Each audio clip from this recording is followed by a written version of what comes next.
One of the most important things that students ignore in IELTS writing is making an outline. Today I'll show you how to do that, and the reason we need to do that is because we notice time and time again from our students when they're writing, they get this part very well done. Over here they're still good, but something like some cracks are starting to open.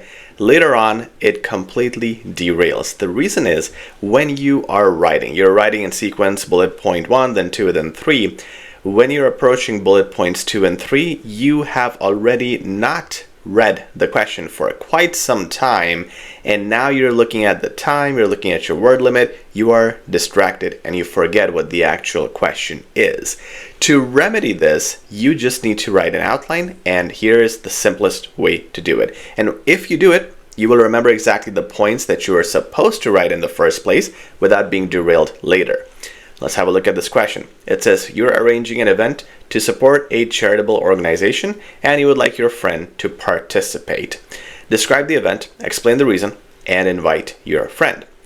Whenever you answer any bullet point in email or letter questions, you want to have 2 answers per bullet point. This ensures you are fully answering each bullet point, and you will never lose marks on task response if you have 2 answers for each bullet point. This will also help you reach a minimum of 150 words, and you'll be able to wonderfully finish in the exact time needed. I'll show you what I mean. So if I'm describing the event that I'm planning, one simple thing here is I can mention that it is a charity event, obviously. I don't have to explain that, that's already in the question, I don't have to think about that. But I need another point here to further explain how or why or an example of what this event is supposed to be. So I could say here, I'm going to write charity in my outline, and then I'm going to put a slash and I'm going to say point number 2 is going to be open to all. That's all I'm going to write. So open to all would mean that everybody can attend. Families can attend, rich people, poor people, neighbors, young people, everybody can attend. It's not a fundraiser, for example, for only the rich people, and it's not targeting a certain demographic. It is not a cultural charity. It is open to everybody, so everybody is welcome. That's going to be the description of the charitable organization or the event that I'm having. Number 2, bullet point 2 says, explain the reason you're organizing it. So obviously, number 1, one thing usually is very obvious, and the other thing you want to make up. The obvious thing is you want to help people, right? That's one point. Help people, I'll just write these 2 words.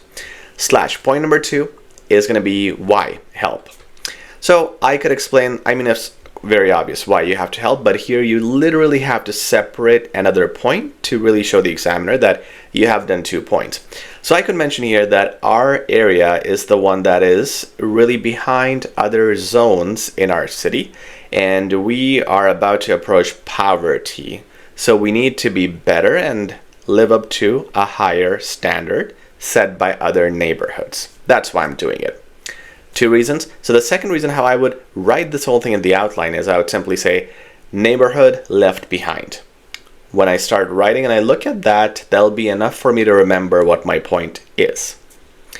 Number 3, invite your friend to join. So again, simple, common sense thing. 1 point is already you're inviting this person. I want you to join me in this event because your presence would mean the world to me. It's being held here at this time. Point number 2 is going to be why you want to invite him or her, or why you think it's suitable for them. And here I'm going to say something like, this would fit your schedule perfectly because it's in the evening time on a Saturday when you are fully available. So in my outline, how I would phrase this is I'm going to say fits his schedule. And that's it. This is how I would write my outline. I would think of all these things right now, and later I don't have to think, so I'll save time later. And when I start writing, all I got to do is look at these reference points and put them in my writing. At least I would not have to check or think about what to say, which is important because you are busy at that time working on your connectors, vocab, word limit, and that's why you forget what the actual question is. Keep it separate, make this outline, and your writing task response will never be an issue ever again. If you found value in this video, please like, share, and subscribe.